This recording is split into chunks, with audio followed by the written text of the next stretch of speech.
Welcome to the Sci-Fi Continuum. I'm Stan, your narrator. Make sure you subscribe to our channel for more stories. I never imagined my life would take such a wild turn when I signed up for a simple space expedition.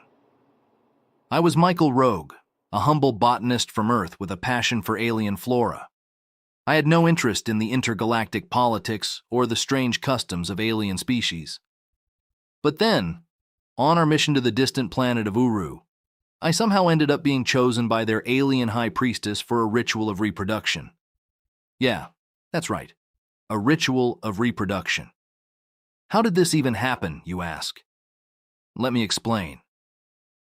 It all started when our crew landed on Uru, a planet known for its rich biodiversity and unusual, vibrant blue vegetation. We were a team of 4 scientists from Earth, tasked with cataloging and collecting samples. We had barely set foot off the ship when we were greeted by the Uran, the planet's indigenous blue-skinned humanoids. They were a curious bunch, with deep indigo skin, tall frames, and bright yellow eyes that seemed to pierce right through you. Leading them was a figure unlike any other. She was taller, her skin a shimmering sapphire with an ethereal blue glow, dressed in a revealing small outfit and a crown with flowing fabric attached to it. Her presence commanded both fear and respect. She introduced herself as High Priestess Vera, the spiritual leader of the Uran people. "Welcome, Earth beings," she said in a voice that sounded like a melody woven with authority. "You are honored guests on Uru. We have awaited your arrival." Awkwardly, I stepped forward and offered a polite nod. Thank you, High Priestess Vera. We're here to study the plant life and—" "We know why you are here, Michael Rogue," she interrupted, her yellow eyes locking onto mine. A shiver ran down my spine. "And you, specifically, have been chosen by the great Uru Mother for a special purpose." I blinked. "Me? What special purpose?" The priestess's lips curled into a smile that made my stomach flip. "You have been chosen for the sacred ritual of reproduction." For a moment I thought I misheard her. I glanced at my crewmates, but they seemed just as bewildered as I was. "Ritual of reproduction?" I repeated. "You mean like mating?" "Yes," Vera replied simply, her smile widening. "You are to participate in the procreation of our species. It is a great honor." The crew stared at me, a mixture of shock and amusement on their faces. My cheeks flushed and I tried to laugh it off. Thanks, but I'm not exactly in the market for—" "It is not a request," Vera said, stepping closer.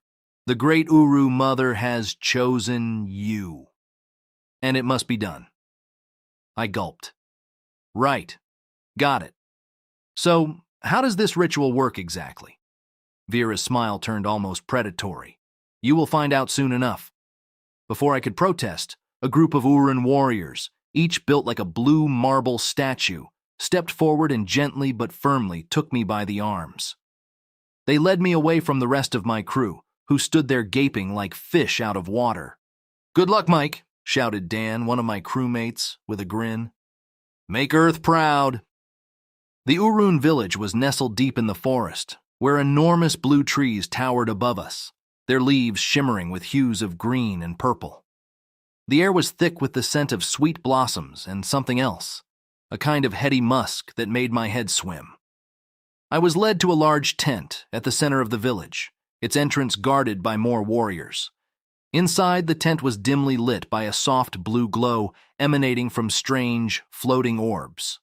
The floor was covered with plush silken cushions in various shades of blue and silver. In the center of the room stood High Priestess Vera, her robes now replaced with something much more revealing, a long, flowing garment that barely clung to her curves. I could see the lithe, powerful muscles beneath her skin, and I had to admit she was quite stunning in a terrifying sort of way. "Michael Rogue," she said, her voice a silky purr, "the time has come to prepare you for the ritual." I swallowed hard, trying to keep my composure. "Listen, Vera, I'm flattered and all, but I'm not sure I'm ready for, whatever this is." Vera chuckled softly, Your readiness is of no concern, human. You were chosen. The ritual must proceed. With a wave of her hand, a group of Uran females entered the tent, each as stunning as Vera, but with different shades of blue skin.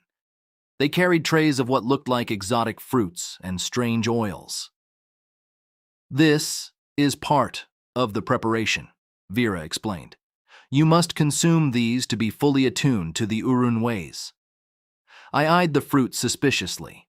One was bright red with spikes. Another was green and pulsated as if it were alive. The oils were in small vials that shimmered with iridescent colors. Well, when in Rome, I muttered, picking up a red spiky fruit. I took a hesitant bite, and my mouth was immediately filled with a burst of sweet, tangy flavor that sent a pleasant tingling sensation through my whole body. The Uran females giggled as they watched me eat, whispering among themselves. I couldn't understand their language, but I could guess they were amused by my obvious lack of experience with their customs.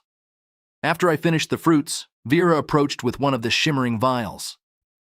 Now, the oils, she said, her voice low. They will awaken your senses, heighten your awareness, and prepare your body for the ritual. She poured a bit of the oil into her palm and gently began rubbing it onto my skin. The effect was immediate. A warm, tingling sensation spread wherever her hands touched, making my skin hypersensitive. I could feel every tiny movement of her fingers, as if she were tracing fire across my body. Whoa! I gasped, my body reacting to the sensation in ways I hadn't expected. What is this stuff? Vira smirked, her hands continuing their ministrations. A special blend of Uran aphrodisiacs. It helps ensure that both participants are fully engaged in the ritual. I was pretty sure I was already engaged, in more ways than one. My heart was racing, my skin was alive with sensation, and there was a growing heat building deep inside me. I tried to focus, to keep my wits about me, but it was becoming increasingly difficult. Now, we begin the ritual, Vera announced, stepping back and signaling to the other females.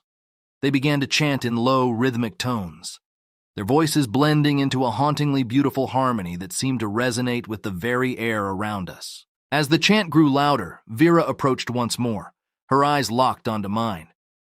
Do not fear, Michael Rogue. This is a sacred act, one that will bind you to the Uran people forever. Yeah, no pressure, I muttered, trying to calm my racing heart. Vera moved closer, her body pressing against mine. The sensation was electrifying. I could feel the heat of her skin, the soft brush of her breath against my cheek. Now, embrace me, she whispered. I hesitated for a moment, then slowly wrapped my arms around her. Her body was warm and firm, her muscles rippling beneath my touch. For a moment I forgot where I was, who I was, lost in the strange, intoxicating scent of her skin and the soft glow of the orbs around us. The chant reached a crescendo, and Vera pulled back slightly, looking deep into my eyes. Are you ready, Michael Rogue, to fulfill the purpose you were chosen for? I wasn't sure if I was ready for any of this, but something in her gaze told me there was no turning back. I nodded. I guess so. With a slow, deliberate motion, Vera guided my hands to her hips and leaned in closer. The air around us seemed to hum with energy, the blue glow of the orbs growing brighter. And then, just as our lips were about to meet, a loud crash sounded from outside the tent, followed by frantic shouting. The chant stopped abruptly, and the Uran females looked around in confusion. What's happening? I asked, my heart pounding. Vera's expression darkened. Intruders, she hissed. Stay here, Michael Rogue. I will handle this. Before I could protest, she was gone, slipping out of the tent like a shadow. The other Urun females followed, leaving me alone in the dimly lit tent, still tingling from the effects of the oils. For a moment I considered making a run for it, but something kept me rooted to the spot. Maybe it was the lingering sensation of Vera's touch, Or maybe it was the strange pull I felt toward her and the Uran people. Whatever it was, I knew I couldn't just leave. Minutes passed, and the sounds of the commotion outside began to die down. Finally, Vera returned, her robe slightly disheveled but otherwise unharmed. "The threat has been dealt with," she said, her voice calm but firm. "We must continue the ritual." What kind of threat are we talking about?" I asked, still feeling the adrenaline coursing through my veins. "Rival tribes," Vera replied. "They seek to disrupt the ritual, to prevent the procreation of our people. But they will not succeed." I nodded, still trying to wrap my head around everything that was happening. "Right. So, where were we?" Vera's lips curled into a knowing smile. "Right here," she whispered, pressing herself against me once more. And just like that, we were back to where we left off. The chant resumed, the orbs glowed brighter, and the world outside the tent seemed to disappear. All that mattered was Vera and the strange, powerful connection that had formed between us. As our lips finally met, I felt a surge of energy, a warmth that spread through my entire body. The ritual had begun, the mating ritual, and there was no turning back. The next morning, I awoke to find Vera lying beside me, her eyes closed in peaceful slumber. The tent was quiet, the soft blue glow of the orbs still casting gentle light on our entwined bodies. I couldn't believe what had just happened. I'd come to Uru to study plants, and now I was apparently the father of a new generation of Uran. Well, this will make one hell of a story back on Earth, I muttered to myself, a small smile tugging at my lips. Michael Rogue, intergalactic botanist and accidental alien baby daddy. Who would have thought? Vera stirred beside me, her eyes fluttering open. She smiled softly, her hand reaching up to caress my cheek. "Thank you, Michael Rogue," she whispered. "You have given us a great gift." I chuckled. "Yeah, just don't tell my mom, okay?" She laughed, a sound that was surprisingly warm and human. "Your secret is safe with me." And so, in the heart of an alien world, I found myself bound to a new family, a new people, and a new purpose. It wasn't the life I had planned, but maybe, just maybe, it was the life I was meant for.